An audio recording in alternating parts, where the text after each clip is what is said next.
So I just finished making this video where a PlayStation fan, I think, was saying that I was bragging about Xbox bringing their games to PlayStation instead of denying it. I think they were a little surprised that they didn't see me try to run defense for Xbox. Xbox is a big company, they can take care of themselves. I think what the biggest question here is, that should be asked is why is Xbox in the position that it is and why is PlayStation in the position that it is? And I think this PlayStation fan has inadvertently proven my point in this conversation. I was talking about Xbox taking the approach where they've decided to put their games everywhere. And just like you guys saw in that last video, this person said Xbox didn't choose this path, catering sales forced their hands. I say, yes, that is partially the truth because their sales of consoles were not doing well. And that also entailed, too, pretty much them not being able to do more in terms of subscription and such. Now, they were selling their games on PC, but again, there was a huge part of their business that was not seeing the yield.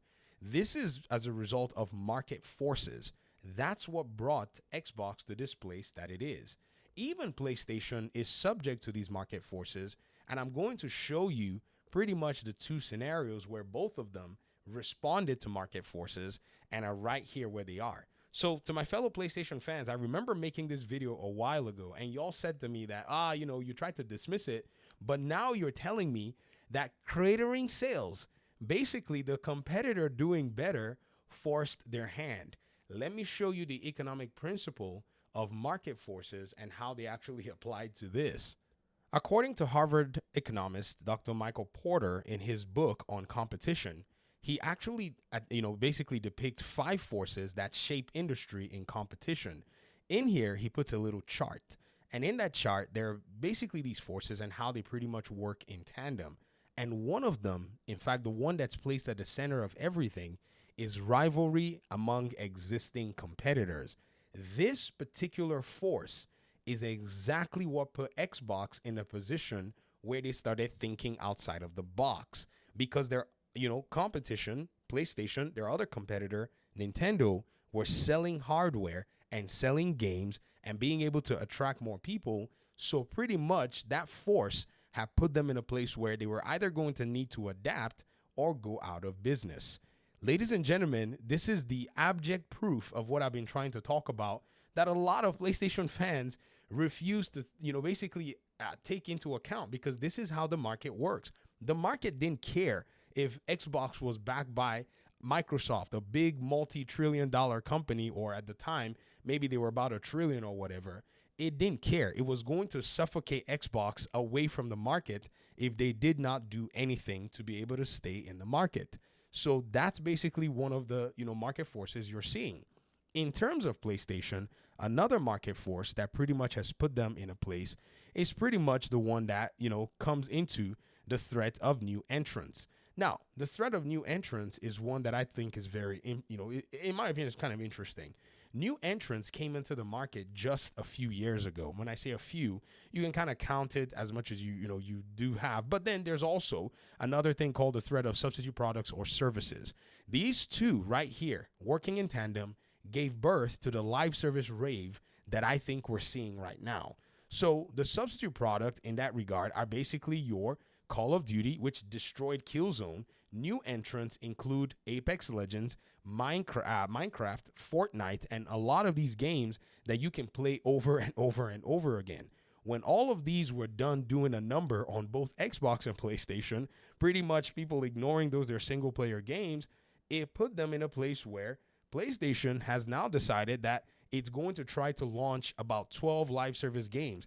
It's already launched Concord. It's already launched Helldivers 2. Concord, it took out of place. And it now wants to launch Fair Games. Then it's working on Bungie's Marathon. Then it's working on the Horizon project. It canceled the Last of Us project as well. But you can see that there's a slew of these live service games that they're trying to work on. And it's because the market is forcing their hand. You see, they not only are responding to the market in this way, they decided that they were going to move 60% of their development budget to going to live service games. This is not just something that they decided that they were going to just do on, for a small reason. We went out there and they're going, in a bigger sense, trying to get a portion of this market as best as they can. PlayStation thrived by doing third party exclusivity and doing single player games that people loved playing. But all of a sudden, somewhere around 2023, they flipped the script. They took their live service, budget that was 88% of their business, by the way, and then decided that they were going to go ahead and move that budget to 60% live service and 40% single player games by FY 2026 or so. In fact, they wanted to bring all of them by 2026, but they decided that they were going to cut it back because they started to see that, oh, we have a lot to learn. Some of our games are not hitting as best as they can. The market also put, Xbox in a place where they've looked at the live service thing and they decided, let's just go buy ourselves some. And they've been buying a few. They bought Minecraft, and put it under custodialship of a developer, Mojang. And then now they also have Call of Duty, which that kind of came about by opportunity for them. So market forces are something that even my fellow PlayStation fans believe in, even though they will not admittedly talk about it. But when it's kind of convenient and they see it working, sometimes, they'll let their brilliance slip out. I understand that, you have pride in the platform that you play in. But when you think about it, this is definitely something that you have to acknowledge. And once you're able to think from an economic perspective, you will not be surprised anymore by the moves that are being played out here. Let me show you guys another example as well. When PlayStation pushed super hard to try to block more games from coming to Xbox, it did create a huge market pressure on them. This particular piece of the Force puzzle, which is rivalry among competitors, has pretty much brought about a very interesting dynamic. One of the things was the fact that Starfield was going to be a PlayStation 5 exclusive. That was actually what was going on. PlayStation had been playing this game where they'd been money-hatting games. In fact, they had money-hatted Ghostwire Tokyo, they had money-hatted Deathloop, and they were trying to go for Starfield. In that regard, what then happened was Microsoft decided, because of this and probably other reasons, that they were going to go ahead and just purchase ZeniMax so that they could secure Starfield. Market forces or market pressure is basically what's going on. So this audience member of mine that's a PlayStation fan, I would presume, and hopefully I'm presuming correctly, is now starting to see what's going on. And I know that video probably put you in a place where you thought I'm interested in some console war, but the market couldn't be bothered, could not care about your little petty console war that you've been doing for a while. The market doesn't care about your petty little exclusive. Before you know what's going on, ladies and gentlemen, one day Sony is going to go and say, we decided that we were going to give some of the publishing rights back to PlayStation so that they could publish X and X and X game on Xbox. That's how they've started doing it. You see how it's working out for them, right? They took the publishing, rights of their MLB The Show. They gave it to MLB and said, hey, you can publish on, PlayStation if you want, on Xbox if you want the game on Xbox. Leave us the publishing rights to publish on PlayStation. If you want to use the publishing rights to publish on Nintendo, do the same. Our developers are going to make the game, and I can almost guarantee you that those developers are benefiting from the MLB The Show version on the Xbox version and also the Nintendo Switch version. Then Ilphonic shows up. We want to go publish our game on Xbox. Well, PlayStation says, well, here's the publishing rights to go publish your game on Xbox. Now, that's another thing that's also going on. The market forces are pushing and saying you need more sales. Then Hideo Kojima shows up and said, hey, what's going on here? I'm going to need my publishing license as well. And they said, oh, Hideo Kojima, this is a PlayStation game, but, because you said you wanted the publishing rights, isn't that crazy? Before you know what's going on, publishing rights are going to start flying left and right, and games are going to be shown on Xbox simply because the market couldn't give a hoot about your exclusivity. This is just the reality. And I'm so happy that now we're talking on that, frequency.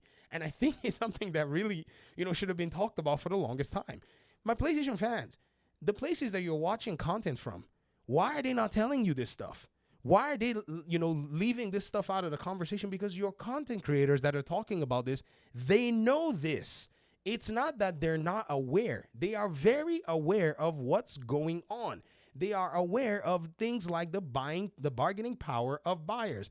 They are also aware of the bargaining power of suppliers. They are aware of the threat of new entrants. New games are coming out. Power World's doing big numbers. They know that this is a strain on PlayStation and Xbox, but they still just pretend to make it sound like somewhere, somehow, PlayStation is impervious to all of this stuff in the market when they are responding as predictably as everybody else would expect them to, go ahead and respond.